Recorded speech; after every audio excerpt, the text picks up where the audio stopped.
आगे जीतन राम मांझी जी अपने पूरे राजनीतिक जीवन में यही करते रहे कि मत पूछ क्या हाल है मेरा तेरे आगे, तू देख क्या रंग है मेरा तेरे आगे। जीतन राम मांझी का रंग आने वाले जमाने में और तेज होगा और लोग देखेंगे। अब हम बुलाना चाहते हैं पार्टी के संरक्षक, बिहार सरकार के पूर्व मुख्यमंत्री, भारत सरकार के कैबिनेट मंत्री श्री जीतन राम मांझी साहब को कि वो आए और सभा को संबोधित करें। जीतन राम मांझी जिंदाबाद, जीतन मांझी जिंदाबाद, जीतन मांझी जिंदाबाद।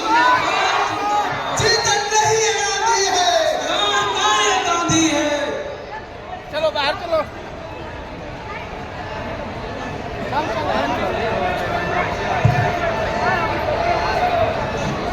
बहुत बहुत धन्यवाद आप सबों का। और आज गांधी मैदान के ऐतिहासिक धरती पर पाटलिपुत्र के जमीन पर जो हिंदुस्तानी अवाम मोर्चा सेकुलर के द्वारा दलित समागम समारोह हो रहा है, उसकी अध्यक्षता डॉक्टर संतोष कुमार सुमन जी कर रहे हैं। संचालन बहुत सलीके से, बहुत अच्छा से कर रहे हैं श्री शंकर मांझी जी, श्री श्याम सुंदर जी।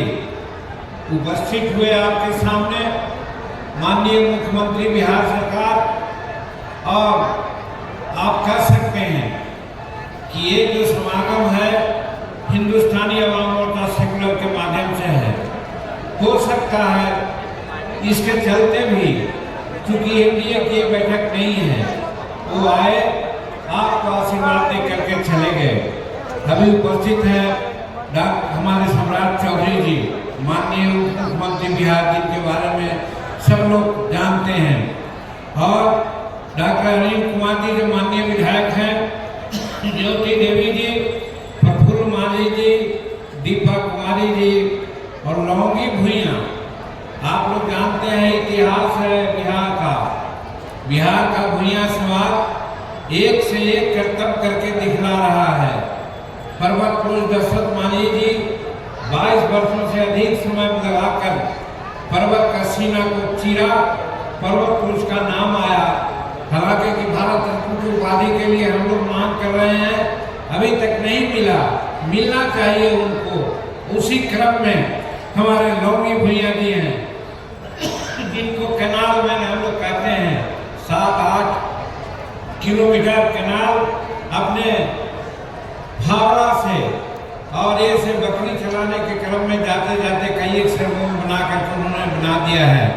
उसी तरह से यहाँ पर उपस्थित हैं वीरेंद्र कुमार सिंह जी, रमेश जी, कौशलेंद्र कुमार सिंह जी, राजेश कुमार पांडे जी, इंजीनियर देवेंद्र मांझी जी, रोहित कुमार जी, नीलेश सिंह जी, शंकर मांझी जी, नंदलाल मांझी जी, श्याम सुंदर जी का तो नाम हम लोग लिया ही है, और यहाँ पर उपस्थित है श्री शक्ति सामंत जी, Kamlesh Singh ji, professor DL Singh ji, commander जी, राधे श्याम प्रसाद जी, दिलीप यादव जी, अशोक कुमार जी, राजेश्वर मांझी जी, फैज सिद्दीकी साहब, रजनीश कुमार जी, विनोद कुमार जी जो केरल से आए हैं, रजनीश जी दिल्ली से आए हैं, स्वामी त्रिलोकीनाथ जी दामनदीप से आए हैं, हम उनका स्वागत विशेष रूप में करते हैं।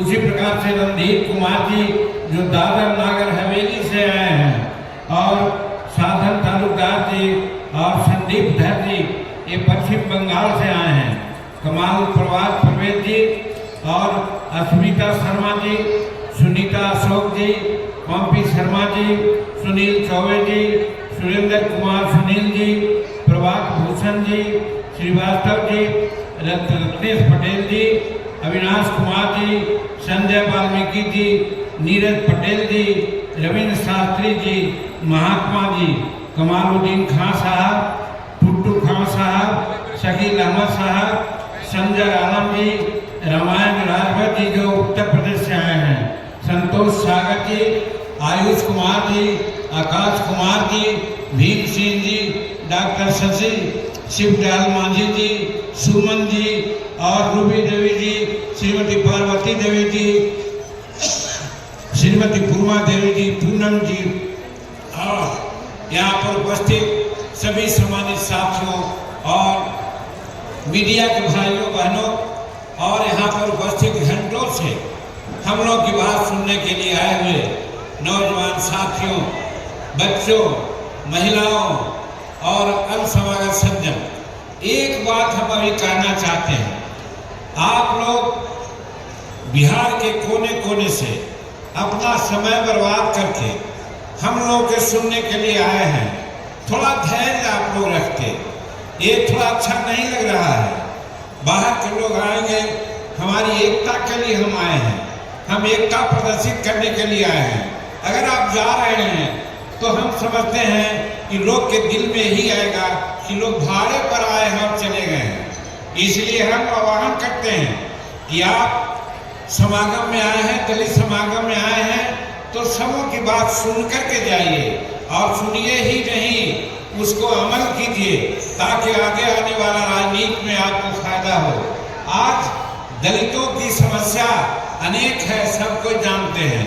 आप कटोरा लेकर के घूमते हैं, लेकिन आज दलित की बात कहने के लिए, सुनने और सुनाने के लिए आए हैं तो आप जल्दीबाजी कर रहे हैं। ये अच्छी बात नहीं है। इसलिए जाने वाले सभी भाइयों को कहना चाहते हैं, हम लोग 5 बजे तक नहीं रखने जा रहे हैं, 3 बजे तक नहीं रखने जा रहे हैं, मात्र आधा घंटा, पौन घंटा में आप लोगों को छोड़ेंगे।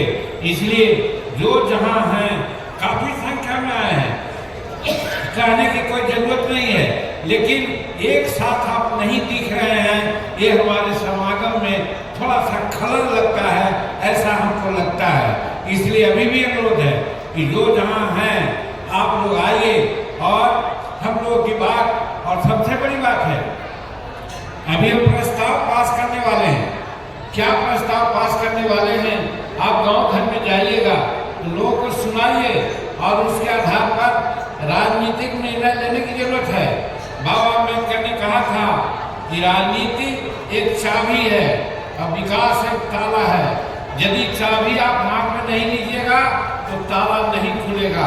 आज तक यही स्थिति है आपकी, आप चाबी नहीं पकड़ पाए हैं, राजनीति पर आपका पकड़ नहीं है, इसीलिए आज आप कटोरा लेकर के घूम रहे हैं। आज संतोष कुमार सुमन जी और उनके सभी लोग जो संयोजक हैं, हम धन्यवाद देना चाहते हैं। बहुत मशक्कत से आप लोग यहाँ जुटाने का काम किए हैं, काफी संख्या में आप आए हैं, इसमें कोई दो मत नहीं, लेकिन एक जगह अगर होते तो शायद दूसरे के दिमाग में बहुत तरह की बात आती। अभी भी हम कहना चाहते हैं, जहाँ कहीं भी आप हो, थोड़ा देर ठहर जाइए, रुक जाइए और जो प्रस्ताव पारित हो रहा है उसको सुन लीजिए, उसके बाद जाइए। यही कहना चाहते हैं, तभी आपको आने की सार्थकता है। नहीं तो आप गाड़ी से आए हैं, समय बर्बाद करके आए हैं, आपका समय इतना आसान और सस्ता नहीं है। इसलिए यहाँ से आइए तो कुछ लेके जाइए। यही हम जाने वाले लोगों से कहना चाहते हैं, थोड़ा सा धैर्य रखिए। भाइयों बहनों, बहुत बात हम नहीं कहना चाहते। एक बात जरूर है कि हम शेड्यूल कास्ट के लोग और शेड्यूल ट्राइब्स के लोग हिंदुस्तान में आबादी के दृष्टिकोण से हम सबसे ज्यादा हैं। 30% से नीचे हम लोग नहीं हैं, लेकिन सत्ता किसके हाथ में है आप लोग जानिए। बाबा अम्बेडकर ने हमको दलित बनाया था, हमको एक जात में बांटने का काम नहीं किया था, और एक दलित के रूप में ही 1956 में बौद्ध धर्म को अपना करके वो दुनिया से चले गए। हम लोगों को सीख लेना चाहिए कि बाबा साहब जो हमको उदाहरण पेश करके गए हैं, उसको हम लोग कम से कम अब माने। हो सकता है हमारे पीढ़ी के लोग नहीं समझे, लेकिन अब नौजवान साथी जो हैं 25 वर्ष, 30 वर्ष, 40 वर्ष के, उनके कंधों पर ये जिम्मेदारी आई है कि आप समझिए और बाबा साहब जो कह के गए हैं उसको समझ करके आप अमली जमा पहनाइए, और जब अमली जमा पहनाइएगा तो सत्ता आपके हाथ में होगी। और आज कहते हैं हमको इंदिरा आवास दे दो, आज कहते हैं हमको 5 डिसमिल जमीन दे दो, आज आप कहते हैं हमारे बच्चों को पढ़ा दो, ये कहने की जरूरत नहीं है, आप खुद करने लायक हैं, बशर्ते कि आपकी 30% की जो आबादी है वो एक होकर के राजनीतिक इच्छा व्यक्त करे। वो ऐसा नहीं कर पाए हैं, तो इसलिए आज ये समागम है। यही लिए हम लोग आप लोगों को यहाँ बुलाने का कष्ट किया है कि आप लोग आए। और 2025 में चुनाव होने वाला है। 2025 में हम लोग सम्मिलित निर्णय लें और अपने मन की सरकार को बनावें जो आपका काम कर सके। और कौन काम है उसका तो अभी मांग पत्र में बातें आएगी, लेकिन जो प्रमुख बातें हैं हम कहना चाहते हैं। मेरे भाइयों, अभी सुप्रीम कोर्ट ने एक निर्देश दिया है हम लोगों को, भारत सरकार को, कि शेड्यूल कास्ट जो हम लोग अभी हैं, दलित नहीं हो पाए हैं, शेड्यूल ट्राइब्स है, हम लोग एक नहीं हो पाए हैं। इसका उपाय यही है कि हम कैसे इसको बढ़ावें। इसके लिए उन्होंने कहा है कि समाज में वर्गीकरण होना चाहिए, और वर्गीकरण का कुछ राज्यों ने फॉलो किया है, लेकिन हम कहना चाहते हैं, हमारा एक थीसिस है और ये बिहार सरकार के संचिकाओं में भी लिखी हुई बात है कि हमने कहा है कि बाबा साहब को हम मानने वाले हैं। बाबा साहब ने कहा था हमारा गरीबी का मानदंड ये नहीं है कि हम भूखे हैं, हमारे गरीबी का मानदंड ये है कि हम अंगूठा छाप हैं, हम पढ़े लिखे लोग नहीं हैं। इसलिए बाबा अम्बेडकर साहब ने कहा था कि जो पढ़ेगा वो गरजेगा, इसलिए कि पढ़ाई और शिक्षा शेरनी का दूध है, जो दूध पिएगा वो गरजेगा। हम लोग को आज दूध नहीं मिल रहा है, पढ़ाई ठीक से नहीं हो रही है, इसकी जरूरत है। इसीलिए हमारा बाबा साहब ने कहा, और आज जो वर्गीकरण का मामला है, आज हमारे समाज में जनरल समाज 80-85% साक्षर हो गया है। हमारा शेड्यूल कास्ट का समाज 30%, 32% के आसपास हो गया है साक्षर। लेकिन जो हमारे समाज में बहुत से उपजातियां हैं, उनकी साक्षरता दर 7%, 8%, 9%, 12%, 15% है।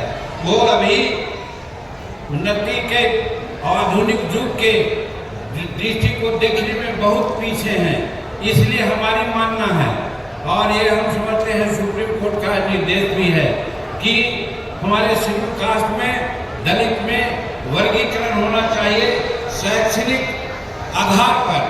हम तो कहना चाहते हैं कि जब हमारा 32% शैक्षणिक आधार है, तो 20% मान लीजिए कि जो 20% तक जो समाज साक्षर है और उससे नीचे है, उसको एक कैटेगरी में रखिए, और उसका जितना लोग है उसकी जो प्रतिशत है वो प्रतिशत को जोड़ करके आप अलग करके उसको आरक्षण दीजिए, तो हमारा विकास हो सकता है।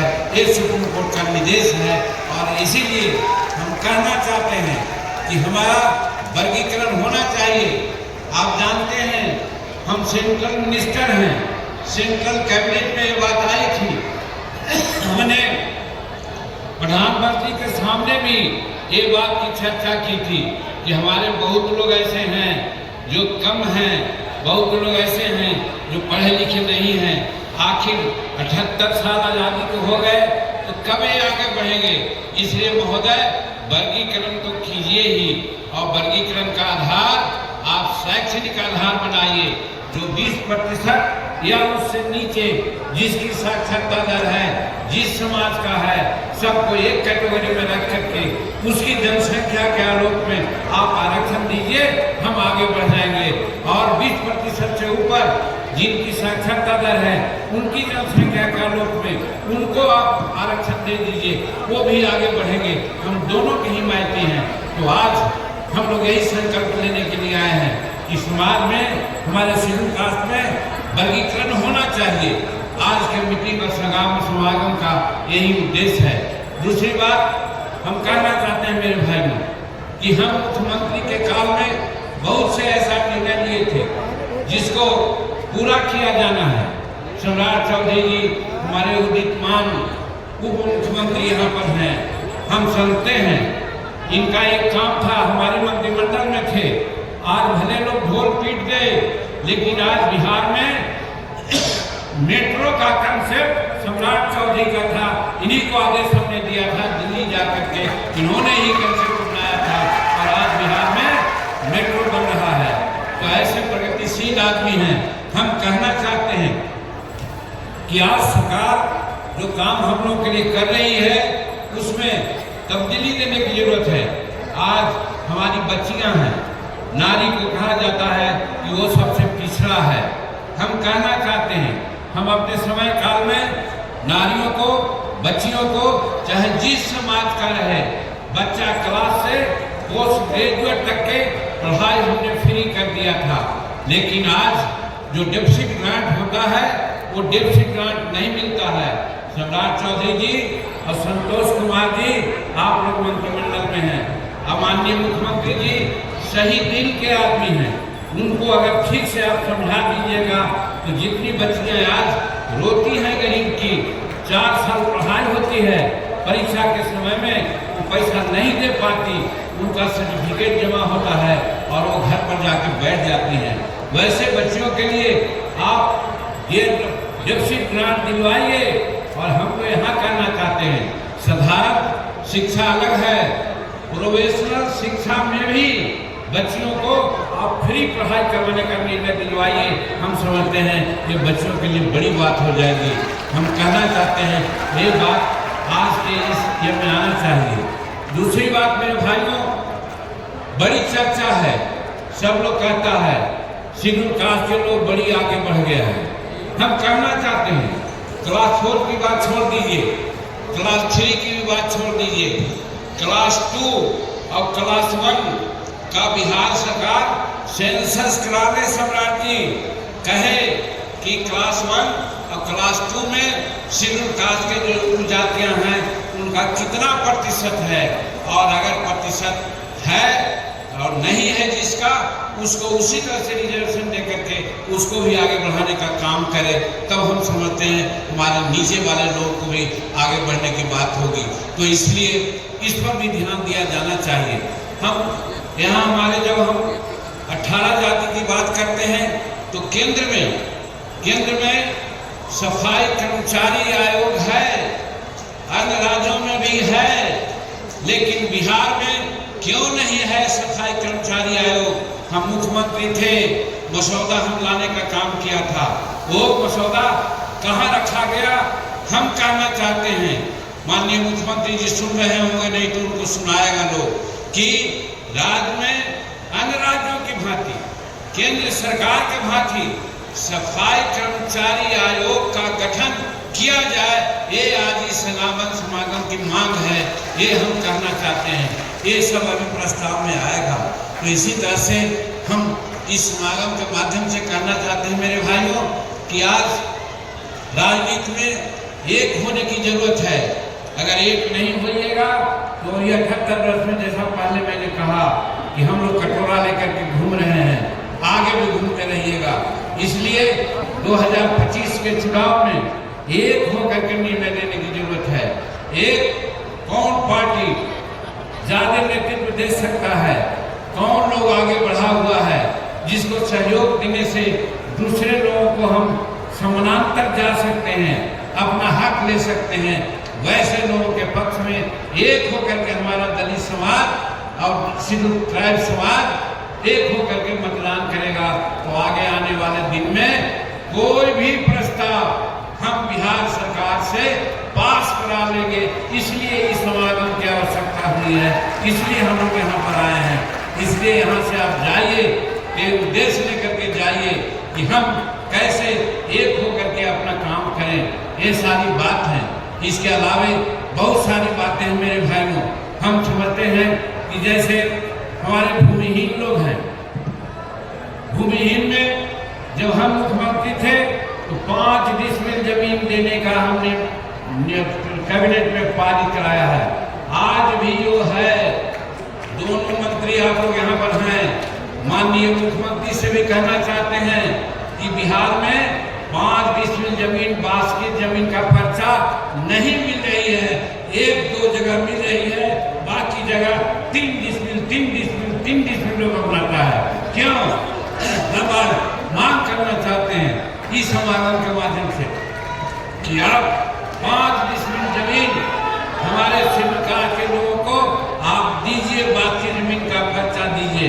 और बिहार सरकार उस तर्क पर जैसे केंद्र सरकार और दूसरे राज्य के लोग बनाता है मकान, उस प्रकार के मकान बना के दीजिए। यहाँ मकान बनाने की जो तरीका है बहुत गलत तरीका है। 1 कोठी बना देते हैं, 2 कोठी बना देते हैं, उससे काम नहीं चलता है। आप 2-3 कोठी बरामदा के साथ किचन दीजिए, शौचालय दीजिए। इस तरह का अगर आप बना के देते हैं अच्छा मकान जो आज 21वीं शताब्दी में हम रहने लायक है, तब समझा जाएगा कि आप दलितों के प्रति कुछ सोच रखते हैं। तो ये भारत सरकार से भी कहा है, आपसे भी कहते हैं कि आप देते हैं तो ठीक से हमको आवाज दीजिए जिसमें हम रह सकेंगे। इसलिए ऐसा 5 डिसमिल जमीन की व्यवस्था कीजिए और मकान ठीक बनाइए। और उसके अलावा बहुत काम नीतीश कुमार जी ने किया है। प्रधानमंत्री जी भी यशस्वी हैं, भारत को आगे बढ़ाने के लिए अनेकों काम कर रहे हैं। आज हम तीसरी अर्थव्यवस्था होने की स्थिति में आए हैं। आज 27/1/2047 में विकसित भारत की कल्पना प्रधानमंत्री जी ने किया है और जरूर होगा। लेकिन हम बिहार में कहना चाहते हैं कि आज बिहार में जमीन में भूमि सुधार में काम नहीं हो रहा है। और वो इसका है कि आज यहाँ 17 लाख एकड़ जमीन है और जमीन संपुष्टि का मामला आया है तो 5 या 6 लाख एकड़ ही हुआ है। अगर सभी जमीनों का डिमांड संपुष्टि अब करा देते हैं और यहाँ के लोगों को बास देते हैं तो यहाँ 11 लाख या 12 लाख लोग हैं जिनको भूमि नहीं है। सबको 1-1 एकड़ जमीन मिल जाएगी। एक बात। और दूसरी बात महोदय कहना चाहते हैं, आपने जो भी जमीन दी है, चाहे बास्केट का दिया है या आप परवाना से दिया है, हमने असेंबली में भी कहा है, हमारे माननीय मुख्यमंत्री नहीं समझ सके, इसलिए कुछ उस समय नहीं कुछ बातें हुई।